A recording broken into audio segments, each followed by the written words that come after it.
vegetation, terrace cultivation, shelter belts, contour topology, barriers, mulching, rock dam और change in the agricultural practices. और in water resources, problems of water availability, conservation of water में afforestation, building dams on rivers, building artificial lakes and tanks, improvements in irrigation techniques, rainwater harvesting, check on pollution और individual steps. ये सब हमने पढ़ा था. साथ साथ हमने पढ़ा था वर्ल्ड वाटर डे को कब सेलिब्रेट किया जाता है. तो world water day is celebrated on the March 22 in every year. Today we will learn about the different topics: natural vegetations, biospheres, ecosystem, usage of plants, trees are precious, trees precious क्यों हैं, उसके benefits, protective functions, ecological significance और regulative function, distribution of the natural vegetation on the earth. और natural vegetation कितने type के होते हैं, जैसे फॉरेस्ट, ग्रासलैंड और सर्ब्स. 3 पार्ट्स में इसको डिवाइड किया जाता है. फिर फॉरेस्ट को 3 पार्ट्स में डिवाइड किया जाता है. First is evergreen, thorny, deciduous, thorny, Macron. जो ग्रासलैंड्स हैं उनको भी 2 पार्ट्स में डिवाइड किया जाता है. फर्स्ट इज टेम्परेट ग्रासलैंड और second is tropical grasslands. Shrubs को भी 2 पार्ट्स में डिवाइड किया जाता है, डेजर्ट वेजिटेशन और टुंड्रा वेजिटेशंस.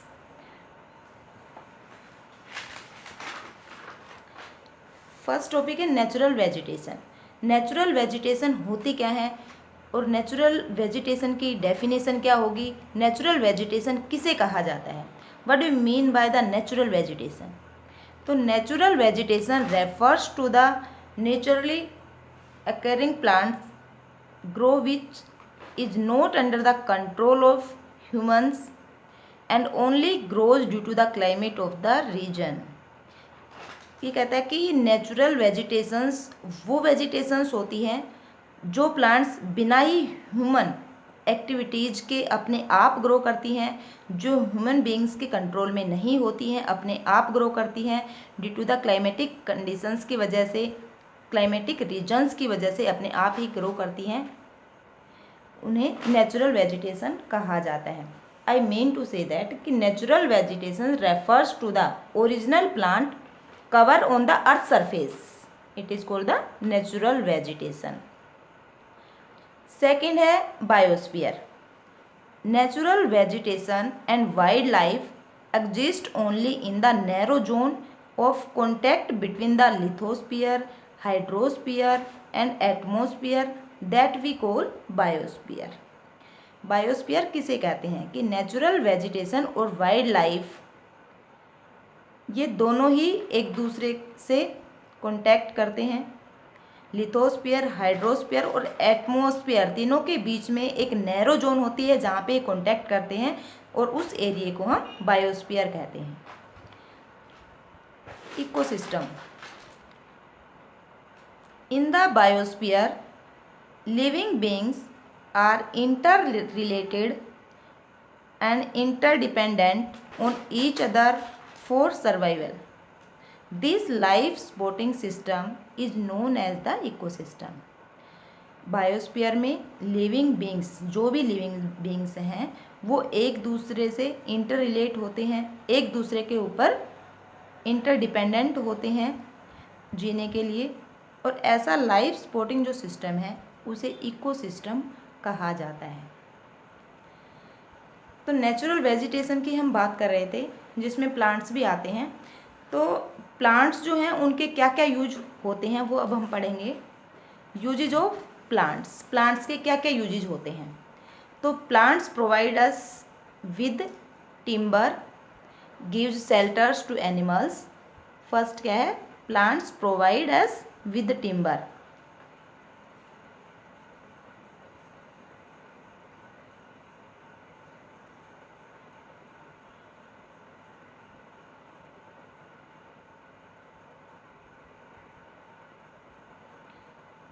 सेकेंड है गिव शेल्टर टू एनिमल्स.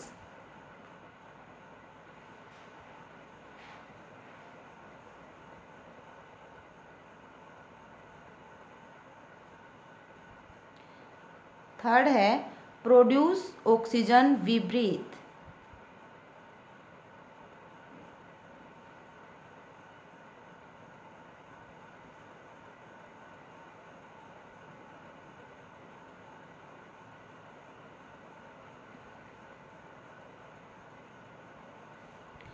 अगला है प्रोटेक्ट सोइल सो एसेंशियल।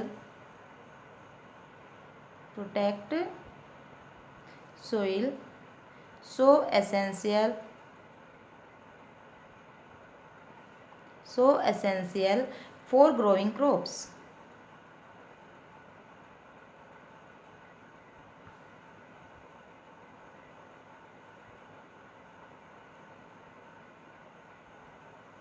अगला है act as shelter belts. Next है help in storage of underground water. Next है gives us fruits nuts latex oil gum medicine plants.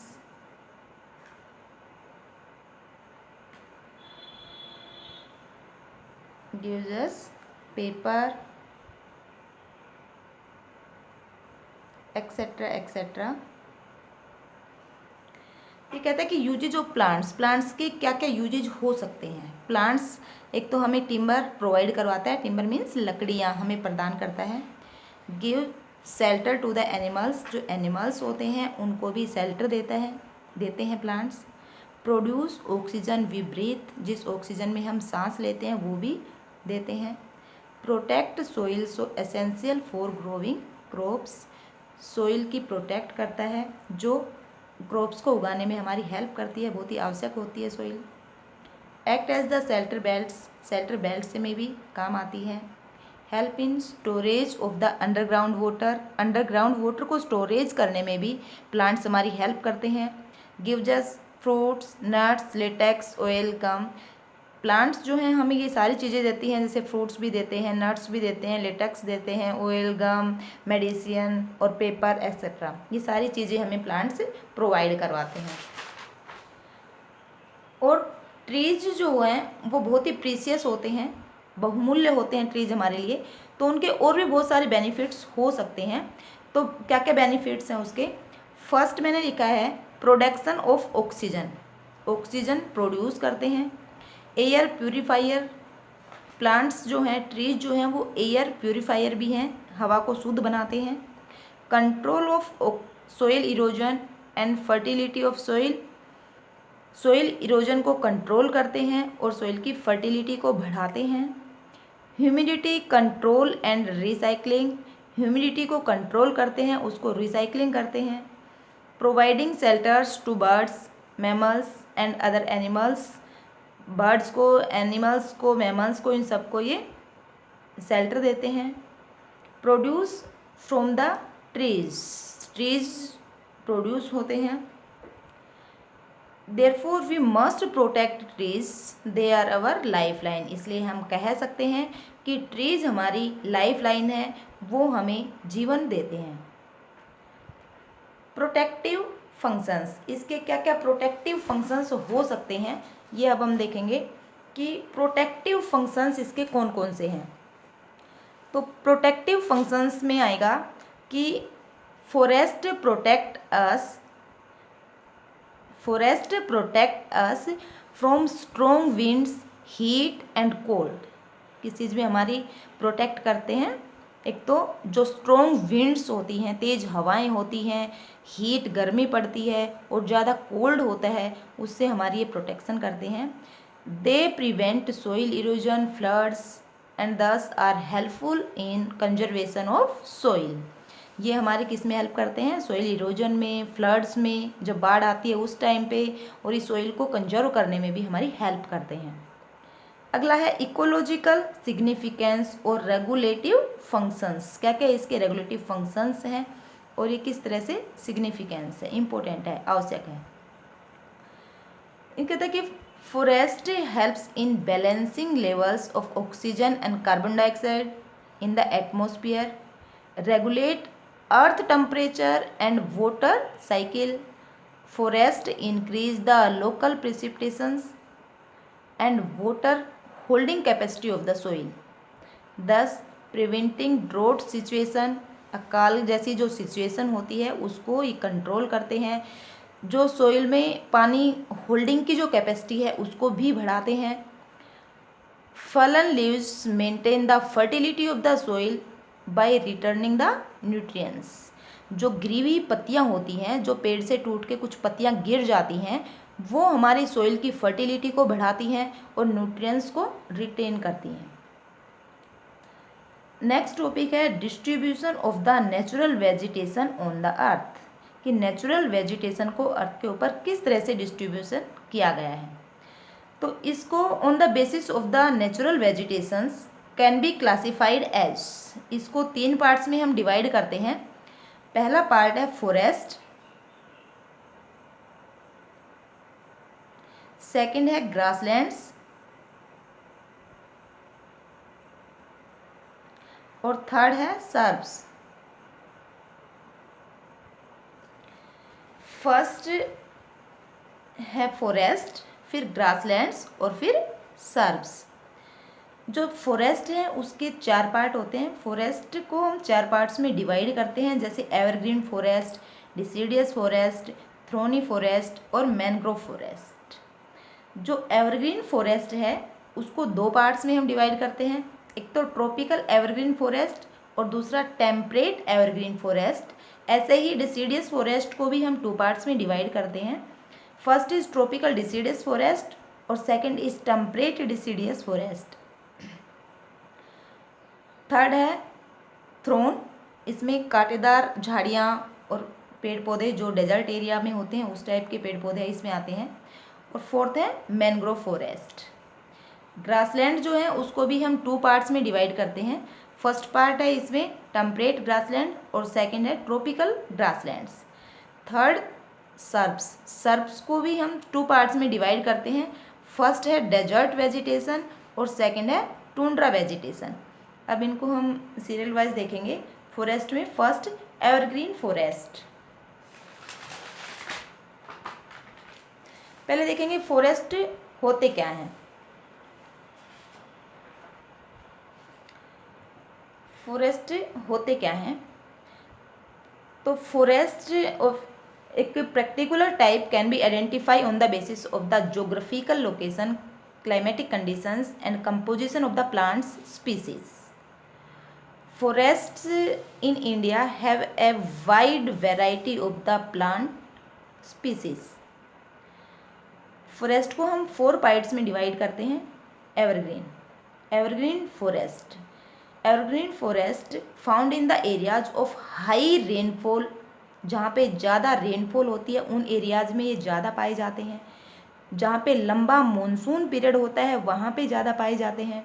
They grow and remain green through out the year, क्योंकि वहाँ पे ज़्यादातर बारिश होती रहती है, इसलिए ये ट्रीज, ये पेड़ पौधे हमेशा पूरी साल ज़्यादातर ग्रीन ही रहते हैं। सेकंड है deciduous forest.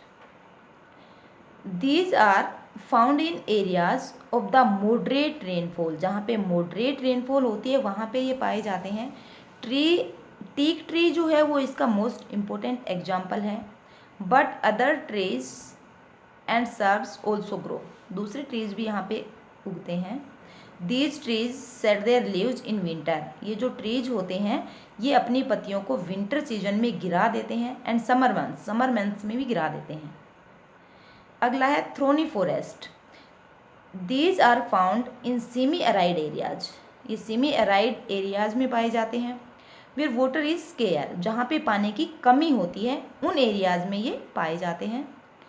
The trees are sparsely distributed, some of the trees have small leaves while other have thick leaves। किसी किसी की लीव्स जो हैं वो छोटी होती हैं और किसी की थिक होती हैं। विच रिड्यूस ट्रांसपिरेशन, मतलब वाटर लूजेज, जहाँ पानी कम होता है उन्हीं एरियाज में ऐसे पाए जाते हैं। फोर्थ है mangrove forest. Mangrove forest, these grow along the sea coast and river deltas. ये या तो सी कोस्ट के पास या रिवर डेल्टाज के पास ज़्यादा पाए जाते हैं। These plants are adopted to grow in saline as well as the fresh water. The trees grow in the muddy areas covered with silt. ये उन एरियाज में ज़्यादा पाए जाते हैं जहाँ पे मडी सिल्ट होती है। मडी मतलब मिट्टी वाला विद पानी, मतलब कीचड़ वाला जहाँ पे इलाका होता है, जहाँ पे सिल्ट पाई जाती है उन एरियाज में मैनग्रोव फॉरेस्ट ज़्यादा होते हैं। जहाँ पे सी कोस्ट होता है, रिवर वैलीज होती हैं, वहाँ पे ये फॉरेस्ट ज़्यादा पाए जाते हैं।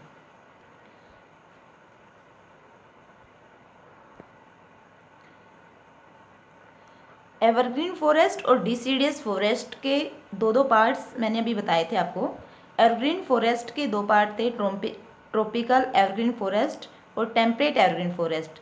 और डिसीडियस फॉरेस्ट है उसके भी दो पार्ट्स मैंने आपको बताए थे, एक तो ट्रॉपिकल डिसीडियस फॉरेस्ट और एक टेम्परेट डिसीडियस फॉरेस्ट। लेकिन बेटा इनके जो पार्ट्स हैं वो आपके सिलेबस में नहीं है, वो आप 9th-10th में जाके पढ़ोगे। इसलिए नेक्स्ट नेचुरल वेजिटेशन हम कर रहे हैं ग्रासलैंड्स। ग्रासलैंड्स भी 2 टाइप्स के होते हैं, एक तो ट्रॉपिकल ग्रासलैंड्स होते हैं, दूसरी टेम्परेट ग्रासलैंड्स होते हैं। पहले ग्रासलैंड्स थोड़ा सा बता देती हूँ, ग्रासलैंड्स होते क्या हैं। तो grasslands are vast areas of land having grasses and annual plants. Grasslands usually occur in areas where the rainfall is less and soil is not fertile। ये ऐसे एरियाज में पाए जाते हैं जहाँ पे लेस रेनफॉल होती है और सोइल उतनी ज़्यादा फर्टाइल नहीं होती है। On such a large land large trees and shrubs can not grow. तो 2 टाइप के ग्रासलैंड्स होते हैं। फर्स्ट ट्रॉपिकल ग्रासलैंड्स, मैं दोनों को एक्सप्लेन कर देती हूँ कि ट्रॉपिकल ग्रासलैंड्स क्या होते हैं और टेम्परेट ग्रासलैंड्स क्या होते हैं। Tropical grasslands, the tropical grasslands are found between the equatorial forest and the tropical deserts. These areas receive moderate rainfall during the summer season. These areas also experience a distinct dry season. Thus, tall grasses grow in such areas. यहाँ पे घास बड़ी बड़ी हो जाती है क्योंकि जो मॉडरेट रेनफॉल होती है समर सीजन के दौरान, और इसीलिए वहाँ पे ग्रास बड़ी बड़ी हो जाती है कुछ एरियाज में। These grasslands are called the savannas. ऐसे ग्रासलैंड को हम सवाना ग्रासलैंड्स के भी नाम से जानते हैं। Savanna grasslands are found in almost every continents. A major part of the savanna is now used for the farming and livestock rearing। ज़्यादातर आजकल सवाना जो ग्रासलैंड्स हैं वो फार्मिंग के लिए और पशुपालन के लिए यूज किए जाते हैं। सेकेंड है temperate grassland. The temperate grassland are found between 30 degree to 55 degree latitude in both the hemispheres. ये किसके बीच में पाए जाते हैं? 30 डिग्री से लगा के और 55 डिग्री लैटिट्यूड्स में पाए जाते हैं। These treeless grasslands are situated in the interior of the continents. The height of the grasses depend upon the amount and distribution of the rainfall. इसकी हाइट हमेशा जो रेनफॉल का डिस्ट्रीब्यूशन होता है उसी के ऊपर डिपेंड करती है। कुछ ऐसे ग्रासलैंड्स मैंने लिखे हैं, कुछ ग्रासलैंड्स के नाम मैंने लिखे हैं, जैसे प्रेरीज लिखा है, वेल्ड लिखा है, पंपास लिखा है, स्टिपेज और डाउन्स। प्रेरीज, प्रेरीज कौन से कॉन्टिनेंट में पाए जाते हैं, ये सभी के कॉन्टिनेंट्स के नाम मैं यहाँ मेंशन कर रही हूँ। प्रेरीज जो है वो नॉर्थ अमेरिका में पाया जाता है।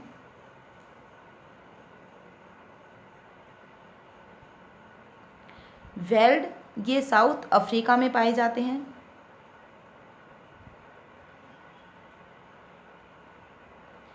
पंपास ये साउथ अमेरिका में पाए जाते हैं।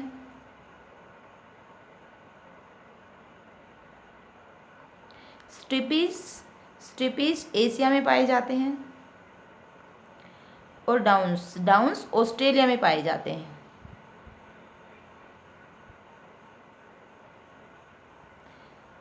तो प्रेरीज, वेल्ड, पंपास, स्टिपीज और डाउन्स ये कुछ ऐसे ग्रासलैंड्स हैं जो कुछ कॉन्टिनेंट्स में पाए जाते हैं।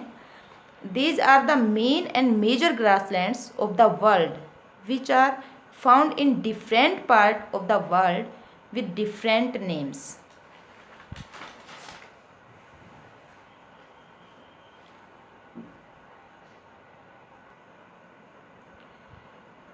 नेक्स्ट वेजिटेशन है हमारी shrubs.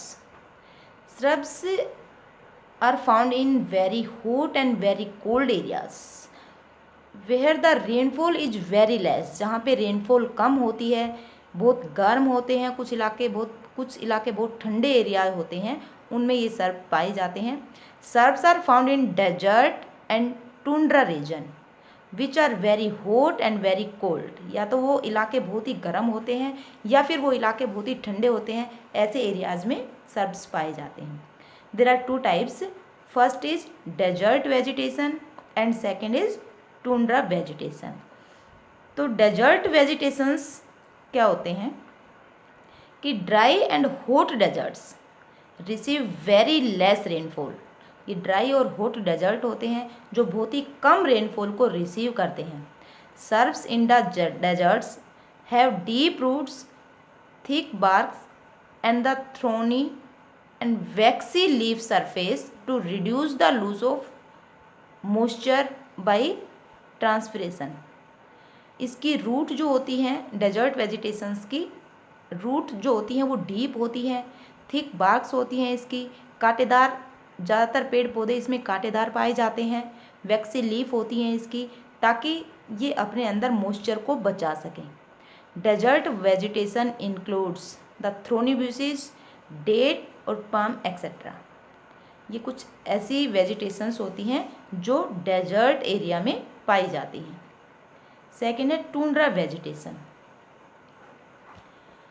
तो tundra vegetation in found mainly in the northern cold region where the temperate remains very low throughout the year, जहाँ पे टेम्परेचर हमेशा लो रहता है पूरी साल। और this region remains covered with snow throughout the year, उस area में ज़्यादातर बर्फ़ जमी होती है पूरी साल।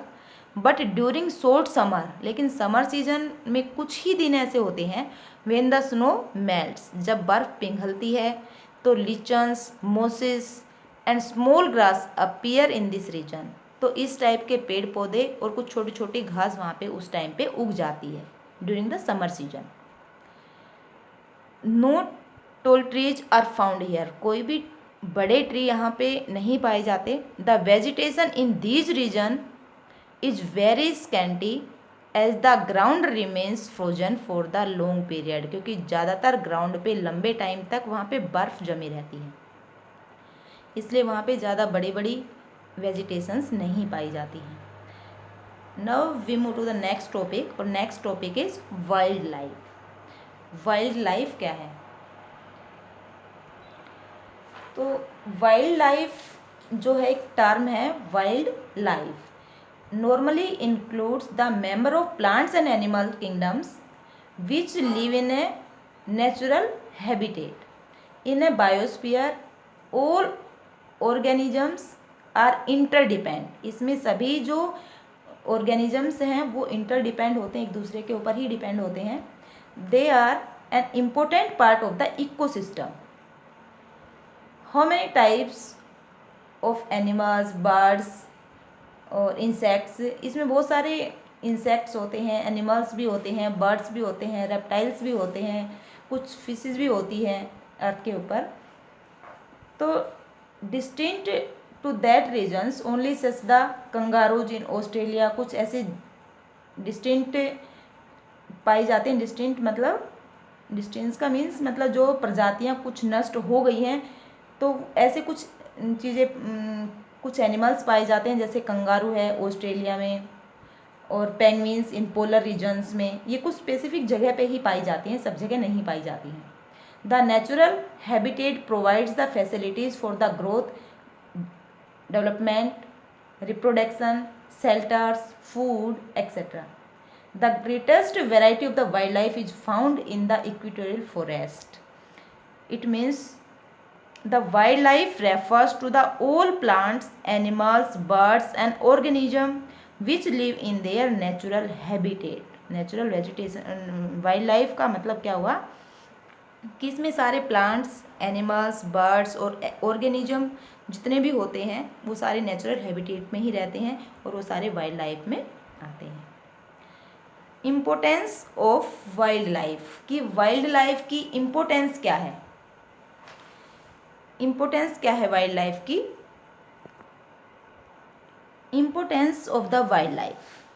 तो wild life provide us milk, meat, hide,